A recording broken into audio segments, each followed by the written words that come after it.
That's right, in this video I'm going to give you the case against EXP share in Pokemon Unite. I have made a ton of videos talking about how this is without question the best item in the game. It is fundamentally broken, it is unbelievably good, and there are times I cannot believe people don't run it. But right now I'm going to do something a little different, and I'm going to make a case against people running EXP share because let's face it, if you are watching this video, you probably know all of the reasons to run EXP share anyway, and if you've decided not to run it, I'm not changing your mind. And in fact, I commiserate with you a little bit. Let's get into it. Why you should not run EXP share. Short answer, you should run it. Goodbye, everybody. The rest of the video is a blank screen. No, I'm kidding. But once again, the conversation of EXP share is popping up in the Pokemon Unite community. I retweeted a tweet from Halo Blade, and they were talking about how the Pokemon Unite community is scared of this item. Retweet to scare Unite players. And I said the refusal of the Unite community to play the hands down best held item in the game should be studied. I've talked about this. Many people have talked about this. Why this item is so incredibly good. I'll give you a brief idea of what this item does, and I am going to talk about why people don't run it and why I understand. So first of all, EXP share is unbelievably powerful, run on many supports, defenders, and even some attackers and speedsters in the right circumstances. This item will power up your lane partner and relieve the pressure from you to farm or do any of the things that your character might not be so good at. This item also creates one of the most valuable resources in the entire game. No, not Eos gems, but EXP out of thin air. Essentially, this item will take something that has 100 XP, just for simple math, and turn it into something that has 130 EXP. This is incredibly valuable. It will power up your lane ally, or you if your ally is running EXP share, and let you hit your level 5 power spike early, allowing you to win a fight, letting you hit your next power spike, and on and on and on. It is fundamentally the most broken item in the entire game, and people don't like wearing it. Why would they, after all? So I'm going to give you the first reason that people don't run EXP share, and I understand. And it is because they don't get how the item works. This is just, it is what it is. There is a huge amount of the player base that is bad at this game, has very little curiosity to figure out why they are bad, and simply doesn't want to do that. They don't want to learn, they don't want to get any better. And in their defense, there is nothing in the game that is really forcing them to do this. I've talked about this a lot, but I played with a player just earlier today who I think left the match with about 15,000 damage on Garchomp. They never showed up to a single fight. They had like a 41 or 40, or I think I'm wrong about that. I think it was like a 43% win rate. All they did was walk around the map, press the A button, they walked over to Rayquaza, pressed the A button, we had a decent Ray fight, and that was the end of the match. They in no way were punished for their behavior, and in fact, when I looked at their profile, they had reached Master Rank 5 times in a row. So there's really nothing in the game telling them to get any better, there's nothing telling them to do anything different. Of course, you wouldn't run EXP share really on Garchomp anyway, but you understand my point. There aren't systems inside the game forcing you to get better. There's nothing telling you, hey, you're not doing so well. In fact, you'll walk away from a lot of matches thinking you did great. You were the MVP after all, playing in the fashion that you played. So the number one reason people don't run it, and I get, is because they don't even know what's going on in a match half the time, and there's nothing in the game forcing them to get any better. It's just the truth. The second reason that I think people don't run EXP share, and I get it, is because you are paired with players like the player I just talked about. So you are playing a support or a defender, and you are in lane with this player, and they don't even understand how the item works. In fact, there are two versions of this. There's the version of it where you're walking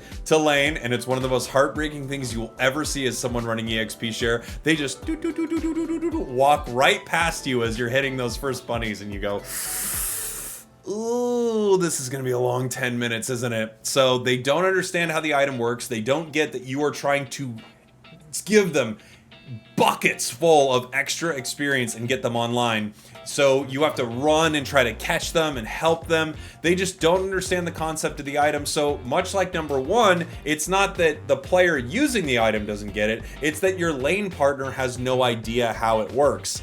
Then there is the other version of this that is, I can't believe it happens so often. And I know a lot of players ask me, Jake, when does it...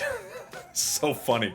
Jake, when does it start to get really hard? Like when does it get really competitive? And the answer is it doesn't, unfortunately. With how the matchmaking works in this game, you will get all the way to whatever the highest MMR well, I'm finally at 1800. No.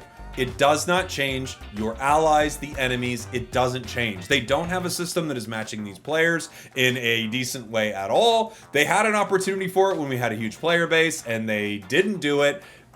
I've made too many videos talking about this last day and all. So all I will say is your allies don't get any better. You will get to whatever your highest rating of master rank playing in a good way, and you will still be paired with people who have an extremely low amount of games, or people who have an extremely high amount of games but have never learned how to play the game. One of the worst things that can happen when you're running EXP share, and you see it all the time, is you will last hit a wild Pokemon, which is great for you and your ally. Again, 100% of the experience will go to your ally, 30% will go to you. You are powering them up in a massive way, and you can see your ally get mad. They will ping something like, please let me level up first. They will ping thanks. They will walk away from lane. This is not an uncommon occurrence. It's the opposite of uncommon. It's common. We'll be right back. Okay, we're back. It's a very common thing that happens, and that is shocking. And again, it is because of how the game pairs players. But unfortunately, so many players have no idea how this item works that they actually think you are hurting them in this moment. They don't understand what's going on. They're mad at you for helping them. You get punished again for trying to help them. So do I understand why someone doesn't want to run EXP share when this is a not uncommon occurrence? We're still looking for a good word for the opposite of that. I don't blame them at all. How could you? I still think you should be running EXP share, but do I get it? Yeah, I get it. The third reason some people don't run EXP share, hey, look, I got two of them, is that people don't want to feel underpowered and they want to carry every single game.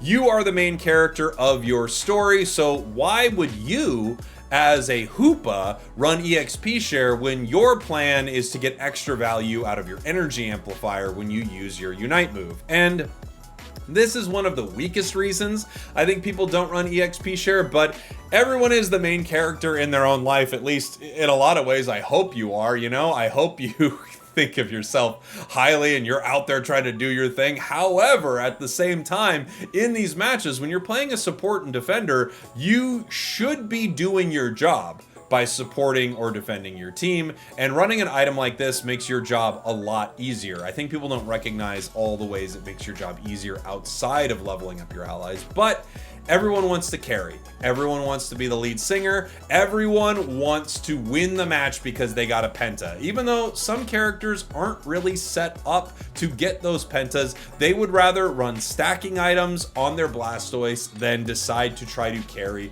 for their team. And again, I do get it. And to quickly go into this, which I'll talk about in a moment, there are some characters that you could definitely not run EXP share on, and it's not super unreasonable. But I want to talk more right now about this main character syndrome, because it is really what it is. You decided that you need to carry with Umbreon instead of powering up your ally. Even though you don't need a high level with Umbreon to do the same thing, you actually don't really know that. You just walk away from matches with inconsistent results and notice the ones where you did really, really well and think, well, of course I wouldn't want to run EXP share there. My weakness policy was so much better. A lot of the times, I think players don't even recognize how little value they are getting out of the other item they are running, but they think they need to carry their matches, and in some cases they do need to carry their matches. So instead of running a super valuable item and an item that will cut down your time farming, which I need to talk more about, they will decide to power themselves up with either a stacking item. Sometimes you see something kind of like nonsensical in the spot that it should be, you know, rather than running an EXP share, they've decided to put on a Shell Bell, an item I do like Shell Bell, but there's no question it's completely outclassed by the best item in the entire game. Again, this is the explanation that I like the least. There are times where this makes total sense. If you already have 2 allies with an EXP share, you should not be running it. You can play a carry Blastoise in that moment or something like that. You can carry with Trevenant in that moment.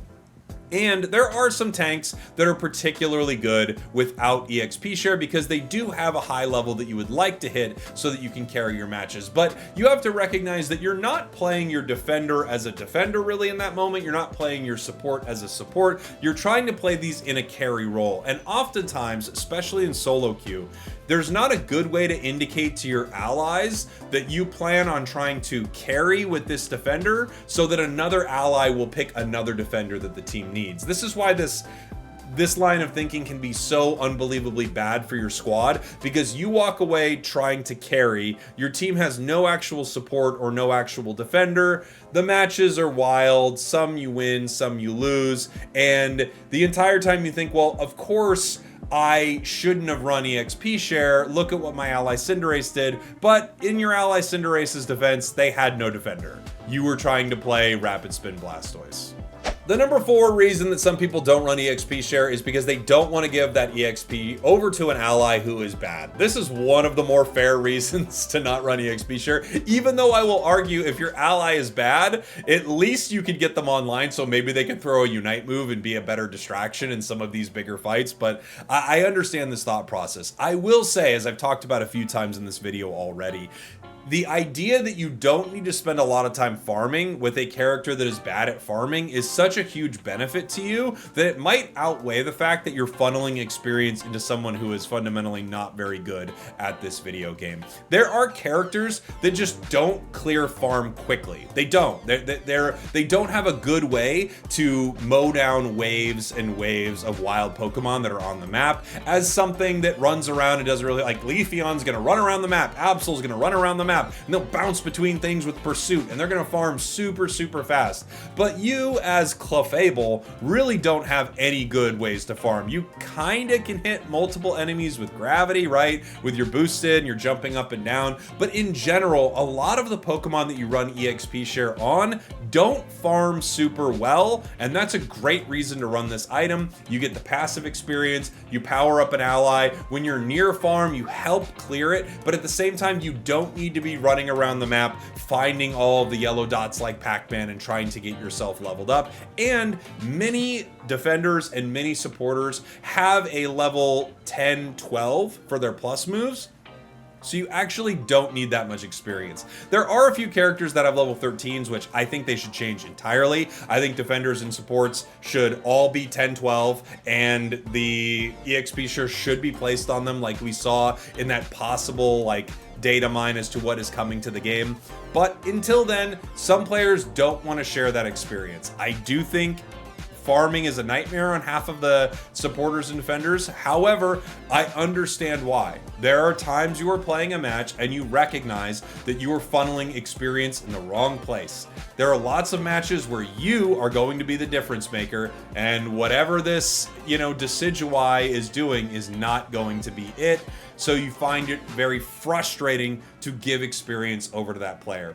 You're not wrong. I mean, if you're a 55% win rate player, let's say, and they're a 44% win rate player, and you get to choose who the experience goes to, I get it. I don't like it. I don't think it's good for the game. I don't want to do it, but I do get it. And of course, there are times that I've run a support or a defender without EXP share. I get it. I understand. Now, the final reason that people don't run EXP share, and I understand it, is because they saw a pro player, a YouTube video, something like that, and they thought, well, that's what I want to play. And as a YouTube creator, I try to put out a ton of different videos, and the unfortunate thing about making content for this game is the videos that do the best are, look at this Gengar build, it's unbelievably broken, I got 25 KOs in a match. And the videos that do the worst are, this is the best way to support your allies. It's just the truth. People aren't clicking on them. I don't know what it would be like in a world if you could post a Comfey video every single day and get the same amount of clicks that you could if you were posting look at this Latios game, I absolutely dumpstered these noobs or something like that. But that's just the case of it. They saw something and they want to do that thing. and it doesn't look as cool.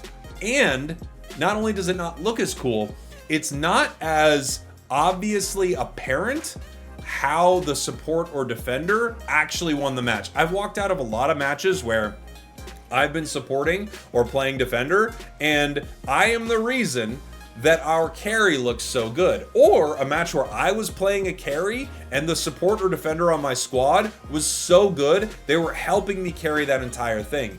But what people see is a stat line where Talonflame got 33 KOs, and they don't really care that there was all of this support that went into it. It's not as clear to some people what actually happened in that match. When I just watched the World Championships and we saw the Crustal player that got the 4 KO at Ray, people noticed the 4 KO, of course, because it was massive and it was exciting, but at the same time, there were so many other moments. Like Peru as a team has so many moments where Kea and Draken were setting up huge plays for their squad. However, people will see the MVP at the end of the match and the 15 KOs on a Scyther, and they will say, that's what I want to do. So I get it. I get why you don't want to run EXP share, because you saw something really, really cool. I understand. I wish it was a little different, but it's just the nature of people wanting to carry. It's why everyone complains that they keep releasing all-rounders or whatever, but the truth is that's what people buy. Those are the videos people click on. That is what people buy. Those are the battle passes they buy. This is the nature of any online game I have ever played. It is not unique to Pokemon Unite. The carries get all the credit. What are you gonna do? So do I think you should run EXP share? Absolutely. I think it's broken, beyond broken, but I understand why so many people don't. And I don't think that you're going to be convincing them anytime soon. In fact, some of them play decent enough without it that they will never turn back. As soon as a player has 1 or 2 good games doing something super suboptimally, it is burned into their brain forever, and they're going to Decidueye Unite move Rayquaza every single time, even though it really only worked once. Or their carry Umbreon build just doesn't actually carry super hard, but one time, oh boy, it did. They are living off that one time, and they're going to be doing it forever. Let me know what you think in the comments. Thanks for watching. Thanks for listening. I love you. I'll see you all next time. We did it.